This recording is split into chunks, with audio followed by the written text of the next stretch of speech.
Aš kaip visą džiauriai prisirišu prie skaičiaus. Tai skaičiaus šį kartą nepasiekėm tą, kurį aš planavau. Labai norėjau atsukti 6 PM į ratus.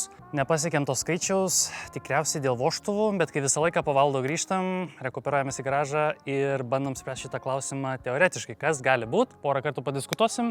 Ir tada pažiūrėsim. Nes šiuo metu stovi pas mumis sportiniai velenėliai su spyruoklėm. Tai labai keista, kad vienas cilindras pasiduotų, nauji hidrauliniai lifteriai, bet žodžiu principė turim 0,8 būsto, nes link bariuko žodžiu tada jau kyla problemos. 600, prieš tai turėjom barą ir 600, tai toks, aš tai tiek daug darbo padariau.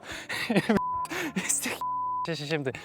Bet valdo žodžiai, tai variklis tikrai smagiai, kvėpuoja, gerai dirba. Be jokių nesąmonių, be jokių užsidegimų praėjom. Dėkui labai Valdui už pagalbą keičiant veisgytos spyruokles. Pirmą kartą tai darau, tai jo, biškį laginom, bet su jo pagalba tiesiog labai greitai viskas pasidarė. Turint omenyje, kad biškį apsideginom, bet nieko.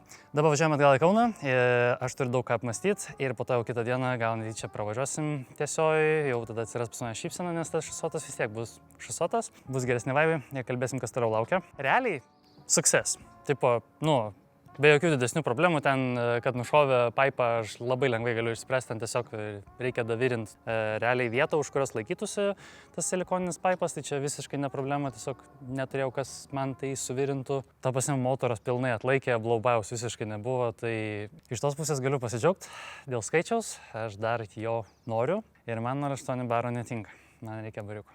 Ir su baro mes tikrai atsuksim tiek, kiek man reikia. Gerai, važiuojam namo.